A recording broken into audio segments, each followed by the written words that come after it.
Intentamos hacer esta sesión, pero hubo un percance con la plataforma y no pudimos continuar. Por lo tanto, aprovecho para,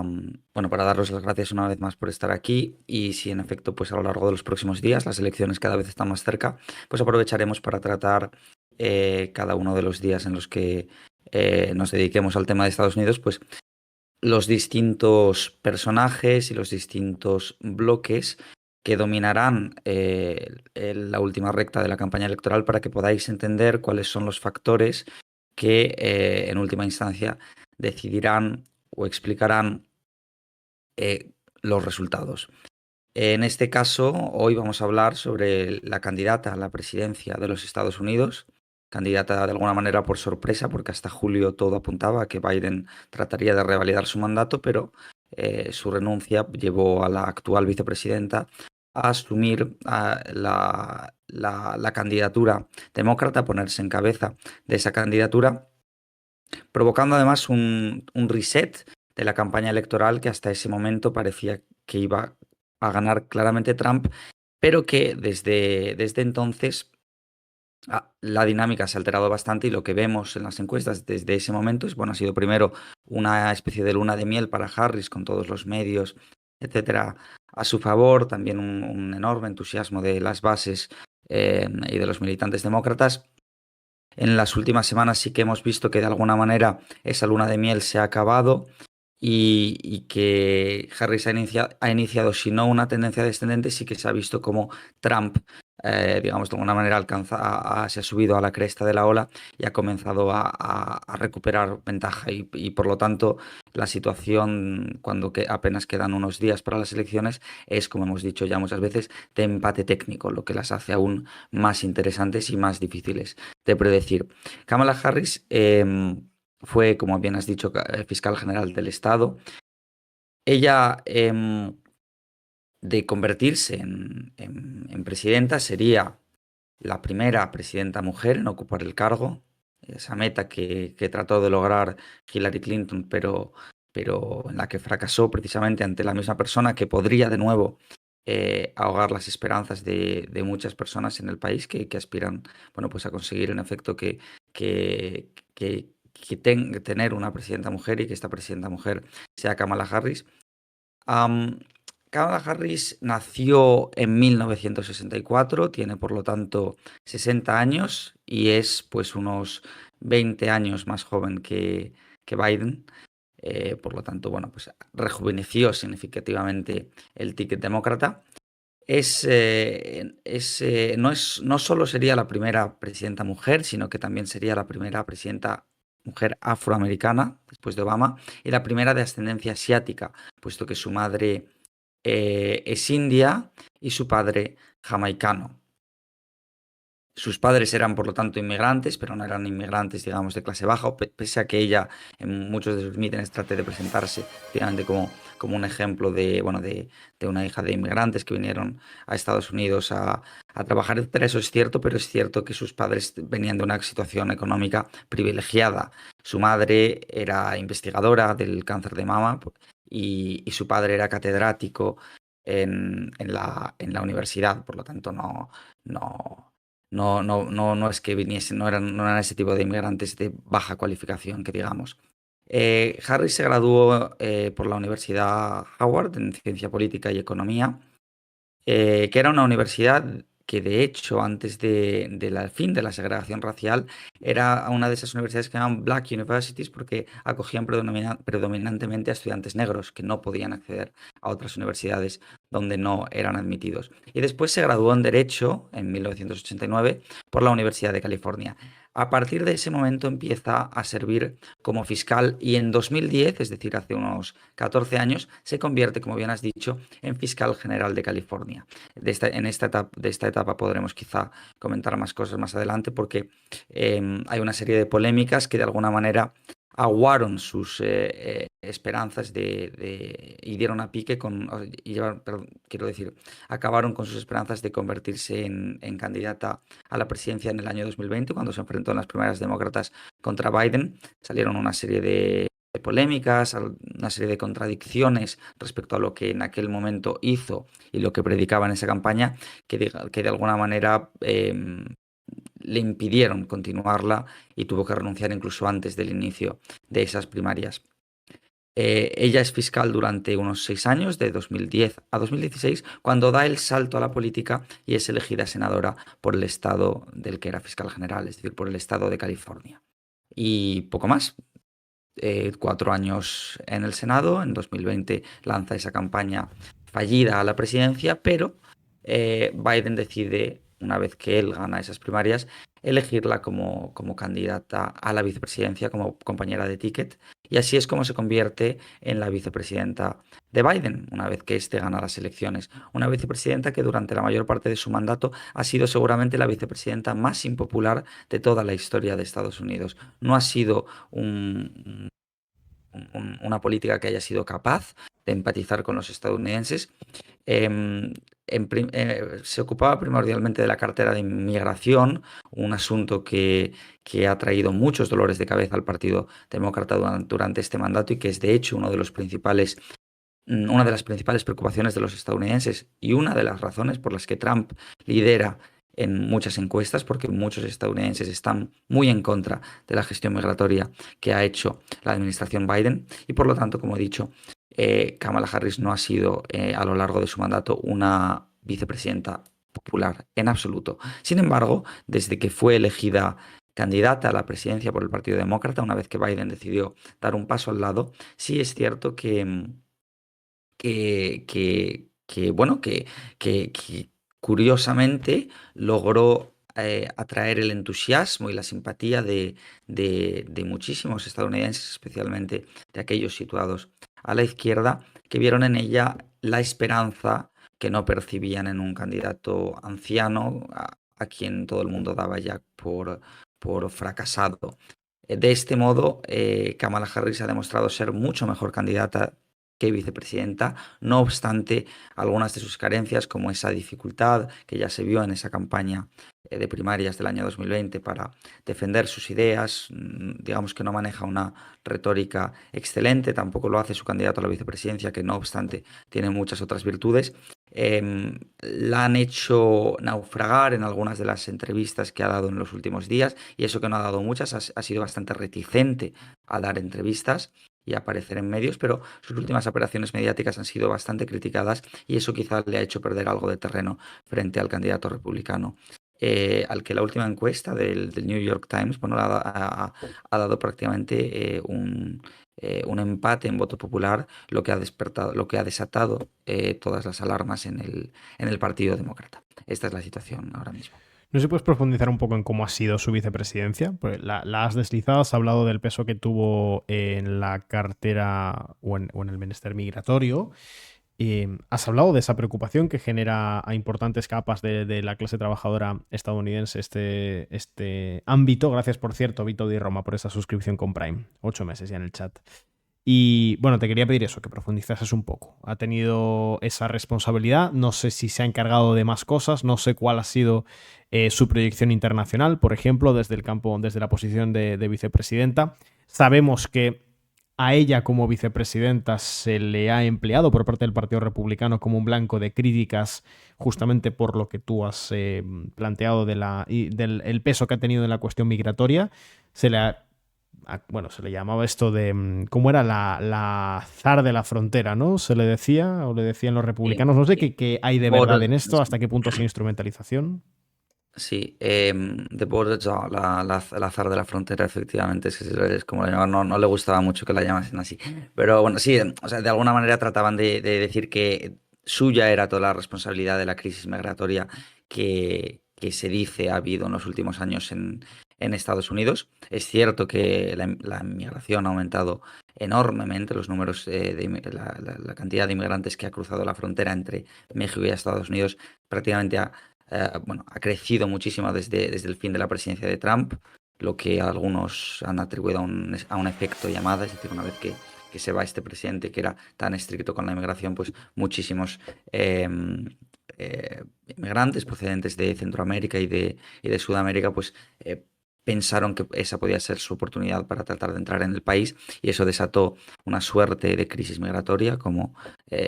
se refieren a ella los republicanos, que de alguna manera ha pasado factura a la administración Biden. Bien, como he dicho, bueno, aprovecho también para decir que toda esta información que estoy dando, si queréis profundizar en ella, hay al menos dos piezas publicadas en nuestra web, una de ellas escrita por mí, que está mal que haga publicidad de mí mismo, pero bueno, hay una pieza que yo he escrito sobre el perfil de la vicepresidenta y hoy mismo nuestro compañero Pablo de Lama ha publicado un artículo sobre la política exterior, la potencial política exterior que llevaría a cabo Kamala Harris y a ambos podéis acceder a través de nuestra web, así que si queréis leerlos solo tenéis que suscribiros y allí los tendréis a vuestra disposición. En cualquier caso, como digo, sí, Kamala Harris se consolidó a lo largo de su vicepresidencia como una figura claramente impopular que era incapaz, de alguna manera, de conectar con el público estadounidense. Aparte de su actividad en la frontera, se dedicó sobre todo a temas relacionados con la defensa de la salud reproductiva, es decir, del derecho al aborto, tumbado además durante la administración Biden por ese Tribunal Supremo dominado por la derecha, desde que Trump pudo designar a tres de sus actuales miembros. Entonces, este asunto, el derecho al aborto, la salud reproductiva, ha cobrado una importancia muy especial a lo largo de estos últimos años y ella ha tratado de encabezar el movimiento feminista en la defensa de estos derechos. Em, Aparte de eso, aparte de esto que he mencionado y del tema migratorio, de esa durante bueno, que la llevó a enfrentarse a la crisis fronteriza que hubo entre México y Estados Unidos y también a sucesivos problemas relacionados pues, con el incremento de la llegada de inmigrantes que venían de Centroamérica. La verdad es que se mantuvo bastante a la sombra durante la mayor parte de su mandato, no desempeñó un papel demasiado notable. Algunos decían que estaba a la sombra precisamente porque era consciente, porque el propio Biden era consciente de que era una vicepresidenta impopular, que no contribuiría en absoluto a mejorar la imagen de la administración. Pero lo cierto es que sus ratings la sitúan entre los vicepresidentes más detestados de la historia, si no la que más, desde que se hacen estudios para medir su aprobación. Si nos remontamos bueno, en este mismo año, en el mes de mayo, eh, un 32% de los demócratas, es decir, de los propios demócratas, no tenían una buena imagen de ella. Y poco antes de ser elegida candidata a la vicepresidencia, su popularidad era de apenas el 15% entre los demócratas. Eh, y en el caso de los republicanos, un 89% estaba en contra de ella también. Sin embargo, en el momento en que es elegida vicepresidenta, vemos que su popularidad mejora enormemente entre los demócratas, mientras que entre los republicanos pues, se mantiene, por supuesto, en niveles pues, absolutamente ínfimos. ¿Cuáles son las razones de su impopularidad? Esto es complicado de descifrar. Hay quien dice que cuando los candidatos a presidente eligen a su compañero de ticket, tratan siempre de buscar a un perfil que los complemente. Lo que ocurre es que si pensamos, por ejemplo, en presidentes como Kennedy, que era un presidente pues, joven, apenas 40 años, el presidente más joven cuando asumió el cargo, pues buscó a un burócrata gris, Lyndon Johnson, con mucha experiencia en la administración, que pudiese de alguna manera aconsejarlo y complementar ese vigor juvenil que tenía Kennedy para hacer con, con la experiencia de un político más avezado que pudiese de alguna manera sí aconsejarlo y aportar esa experiencia de la que él carecía. Un caso parecido al de Obama, que recurrió a Biden para que precisamente Biden le aportase esa experiencia. Lo que ocurre es que cuando Biden es elegido candidato a a la presidencia, ese era su sueño desde hacía muchos años y lo había intentado en diversas ocasiones sin éxito, Biden tiene ya pues 70 y muchos años y no puede elegir a un candidato a la vicepresidencia con más experiencia que él, por lo que opta con un perfil diverso. Es decir, Biden era un pues es un presidente anciano con mucha experiencia, un presidente blanco, procedente además de un estado del cinturón del óxido, Pensilvania, que había ganado Trump en 2016, y opta por un perfil, pues una mujer, la primera mujer vicepresidenta de Estados Unidos, además afroamericana, descendiente de inmigrantes, es decir, para tratar de captar el voto de las minorías que son y que han sido hasta la fecha fundamentales en la coalición de votantes demócratas. Esa es la razón por la que, esa es una de las razones, es muy importante la demografía en las elecciones de Estados Unidos, y esa es una de las razones principales por las que Biden opta por Kamala Harris para este cargo. Eso le ha granjeado duras críticas entre los republicanos, que la han acusado de ser una candidata de cuotas, que está solo ahí pues para cumplir una serie de cuotas, pero nada más. Y luego la otra gran contradicción que vemos en Kamala Harris, como digo, es entre el discurso que ha mantenido a lo largo de su vicepresidencia y también durante la campaña de primarias del año 2020, con respecto a la política que mantuvo como fiscal general de California cuando llegó a tratar de bloquear eh, eh, la, eh, la decisión de un juez de anular una pena de muerte. Recordemos que en Estados Unidos hay ocasiones en las que cuantas más penas de muerte se ejecuten, pues más popular puede llegar a ser un juez o un fiscal para ganar después las elecciones, porque incluso los cargos de juez a nivel local, etcétera, se eligen democráticamente, y por lo tanto hay un cierto populismo en todo ese ámbito. Y Kamala Harris mantuvo una política enormemente conservadora, o así era vista en ese momento. Cuando era fiscal general de California, también se opuso a que los policías llevasen cámaras para tratar de monitorizar su actuación, sobre todo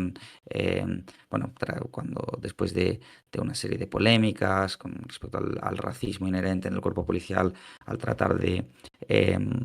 al tratar con afroamericanos, etcétera. Y ella mantuvo una política muy conservadora. Lo que sucede es que cuando llega cuando se mete en política, empieza a defender posiciones que los republicanos denominarían woke, y así la llaman woke. Incluso Trump se ha atrevido a afirmar que que es una comunista. Ha vuelto a traer los fantasmas de la Guerra Fría, que si Harris ganase las elecciones sería una presidenta comunista, ha llegado a decir. Por lo tanto, hay una contradicción entre las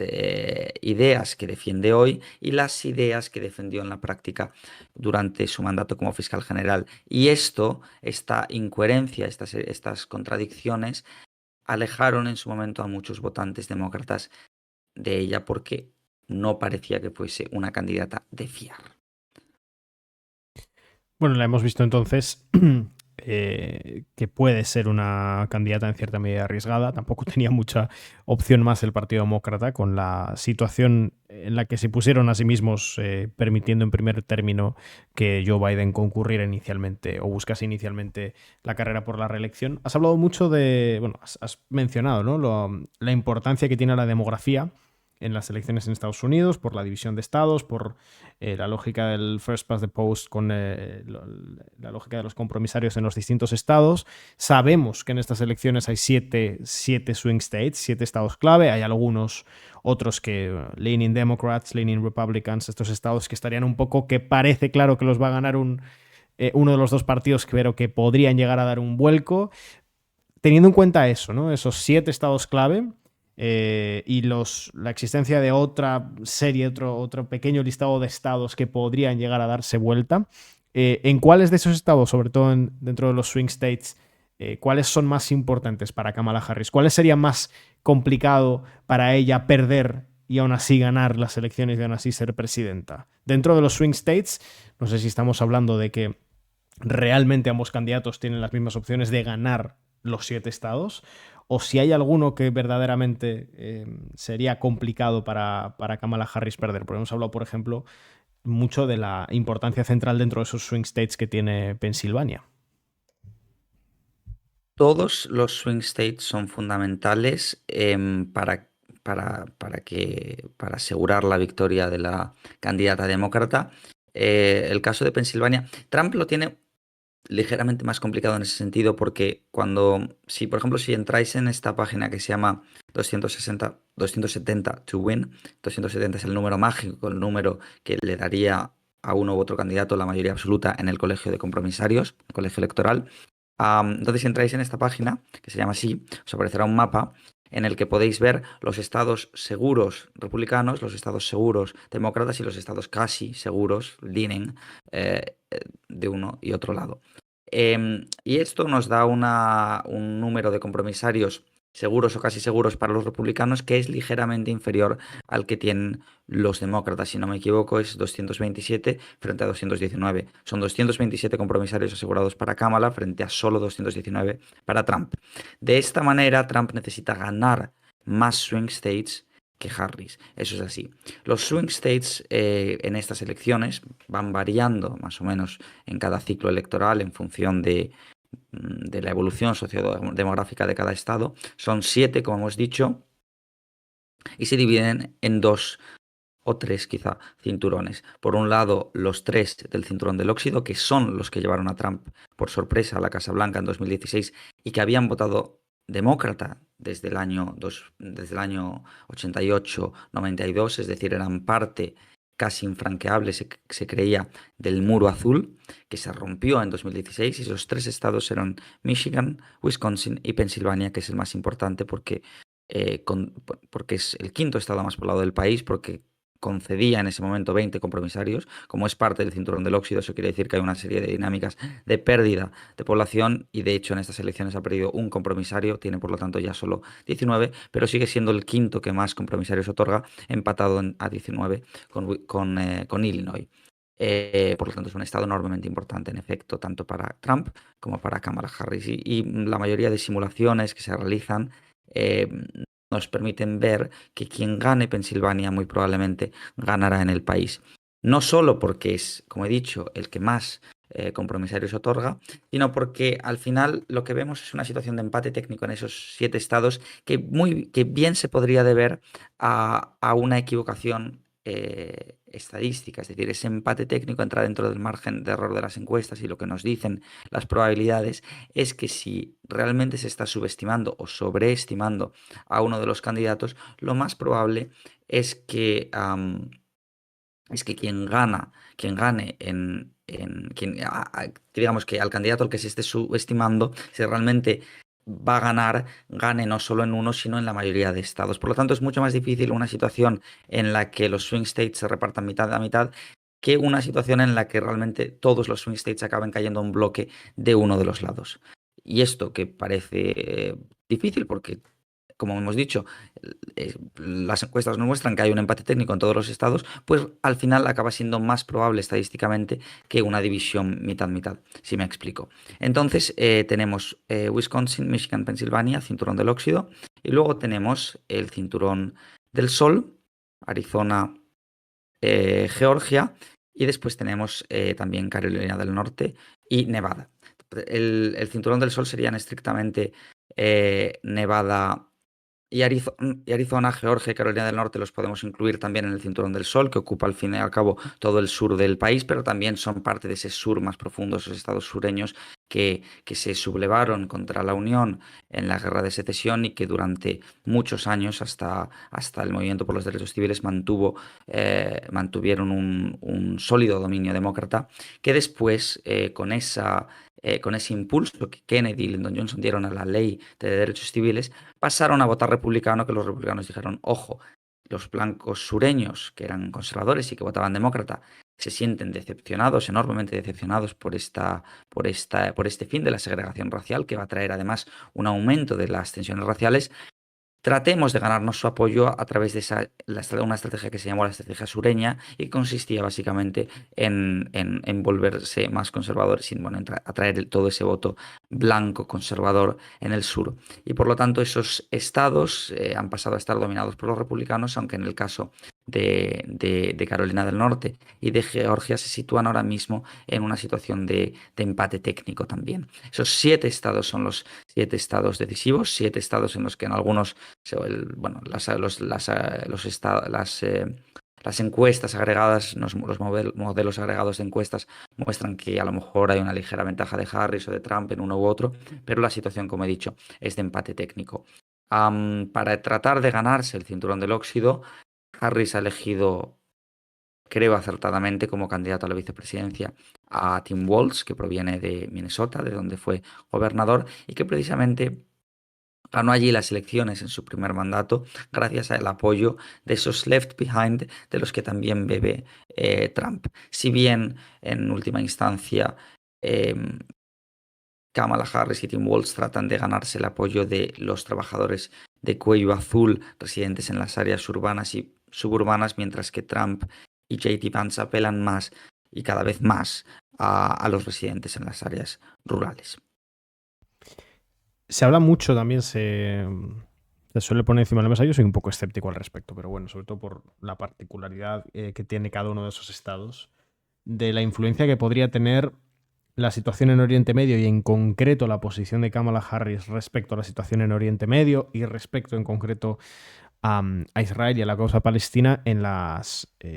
elecciones. Por supuesto, Trump ha mostrado una postura más nítidamente sionista, más nítidamente pro-Israel que la de Kamala Harris y Joe Biden, lo cual nos obedece para plantear que el gobierno de Joe Biden ha sido uno de los gobiernos más sionistas de la historia, dentro de los cuales Kamala Harris también ha sostenido esa línea. ¿Puede terminar costándole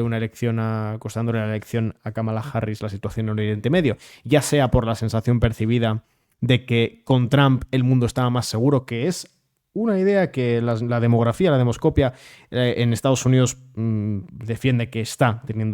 jugando en las elecciones, como por quizá la pérdida de un voto de ascendencia árabe que a priori tendría o podría haber ido hacia el Partido Demócrata, si bien no es numéricamente un voto que determine o que debería determinar una elección, pero en un contexto de empate técnico en estos 7 swing states, quizás sí podría serlo. O sea, ¿puede costarle a Kamala Harris las elecciones realmente la cuestión de Oriente Medio? Podría costársela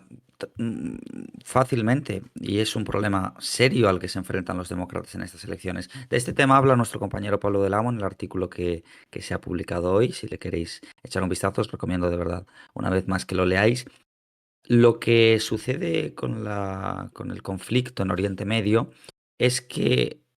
Harris puede perder el voto, por un lado, de los sectores situados a la izquierda del Partido Demócrata y particularmente de los jóvenes que se sitúan en lo general a la izquierda del Partido Demócrata y por otro lado, pues de los votantes árabe-americanos, que no son demasiados, pero podrían ser determinantes, sobre todo en un estado como en Michigan, donde suponen un 2% de la población y unas 400.000 personas. Esas 400.000 personas son más que la diferencia que mantuvieron Trump y Clinton y Trump y Biden en las elecciones de 2016 y de 2020 respectivamente. Esa diferencia que permitió ganar a Trump en 2016 y que permitió a Biden recuperar el estado en 2020 es inferior al número de votantes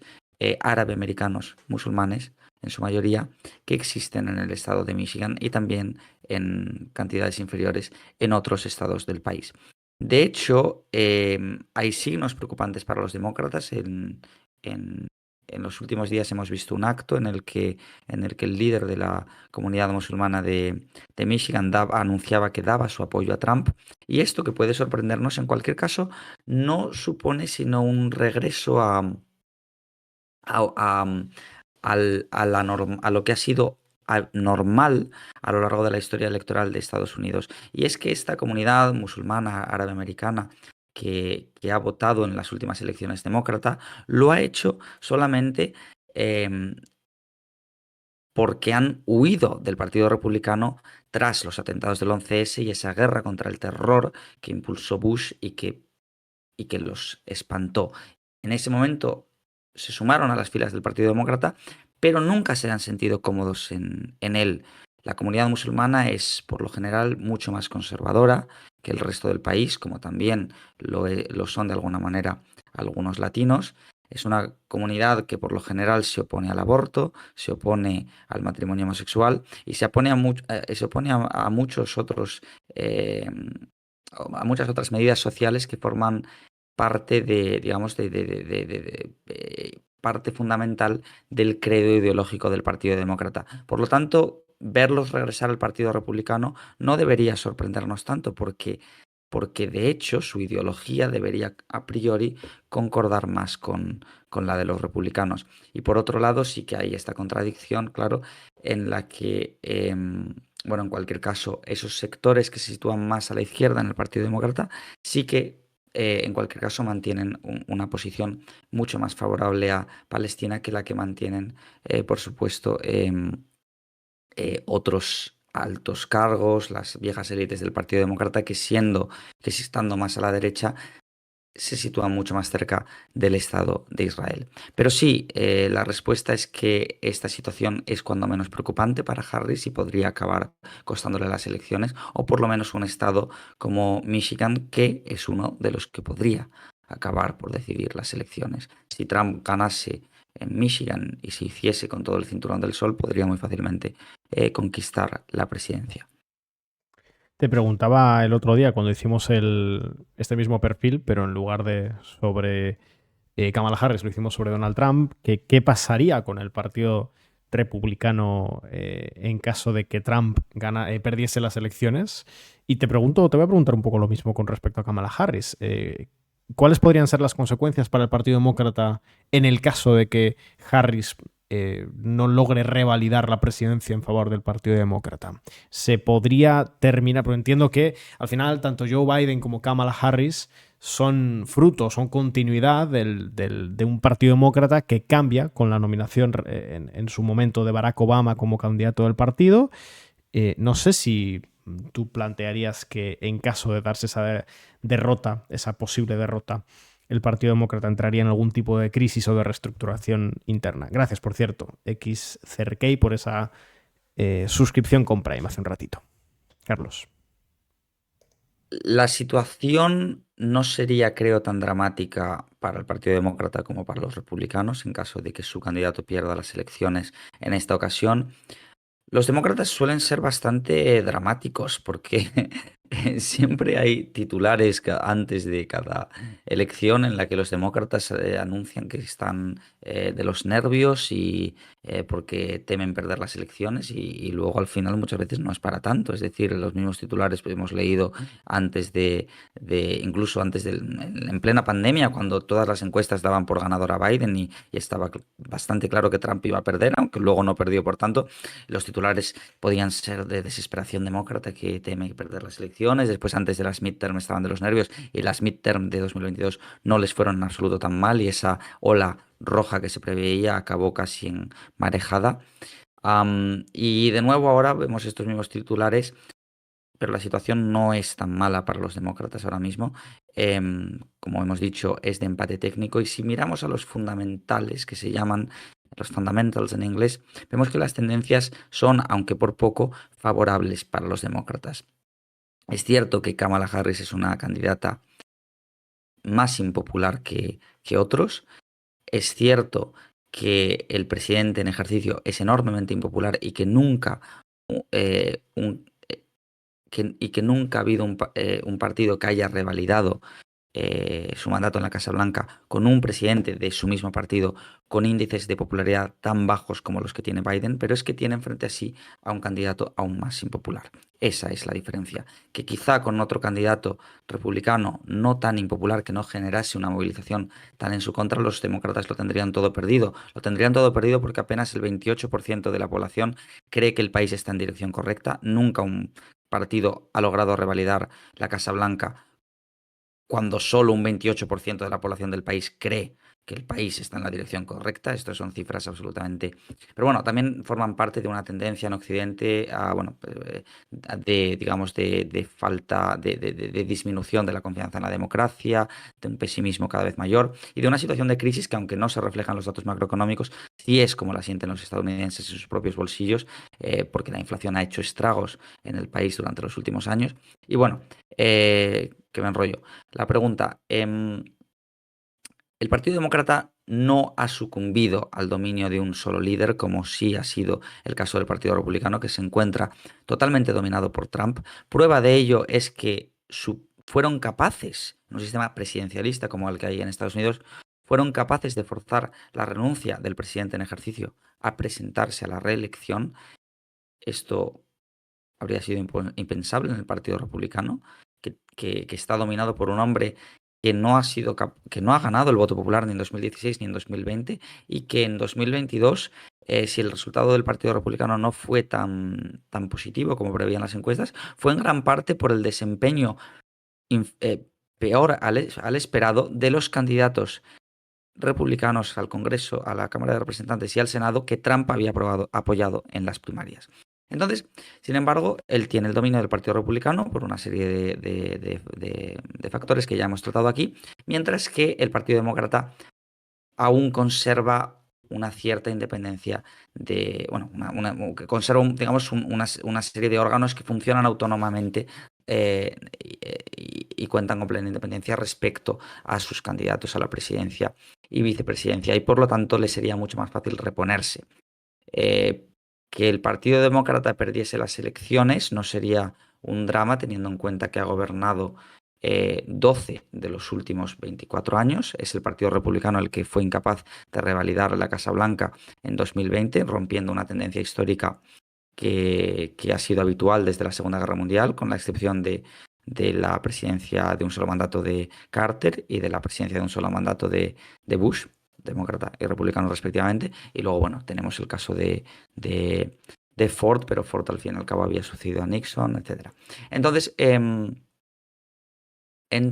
lo que vemos es que tampoco sería un drama. De hecho, el problema lo tienen más bien los republicanos, que aunque el sistema electoral los favorece, es posible que el sesgo electoral disminuya en estas elecciones porque están dejando de optimizar sus votos, cada vez crecen más en estados como Nueva York y Florida, que no son competitivos, y sin embargo en esos estados que sí son competitivos, pues se mantiene esta situación de empate técnico que podría acabar por dar la victoria a Harris. Entonces es posible que ese sesgo conservador en el colegio electoral disminuya, pero lo cierto es que hasta la fecha, a lo largo del siglo XXI, les ha favorecido y mucho. El sistema del colegio electoral favorece el voto de los estados más rurales, que son más conservadores, y ello ha permitido a los republicanos gobernar a lo largo de 3 mandatos desde el año 2000, cuando solo en uno de ellos fueron capaces de ganar el voto popular, que fue en el año 2004. Tanto en el año 2000 como en el año 2016 perdieron el voto popular. Desde el año 88,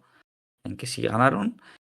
solo han ganado en una ocasión más, en el año 2004, desde el año 88. Esto, unido a la evolución sociodemográfica del país, plantea problemas más serios para el Partido Republicano que para el Partido Demócrata, cuyo problema es más bien ganamos siempre en voto popular, pero el sistema institucional, constitucional estadounidense nos impide en ocasiones ganar. Y sí que es cierto que la mayor parte del país, los estados, etcétera, están dominados por el Partido Republicano, que gobierna en la mayor parte de ellos e incluso tiene la mayoría en muchas de las asambleas legislativas estatales. Pero yo creo que la crisis en el caso en la que podría entrar el Partido Demócrata en caso de que Harris pierda las elecciones respondería más a las consecuencias que podría tener una presidencia de Trump para el orden político interior estadounidense y para el orden geopolítico mundial, que podría llegar a alterar de manera mucho más profunda que en su anterior mandato la mayor parte de los consensos sobre los que se ha construido el orden internacional construido tras la Segunda Guerra Mundial.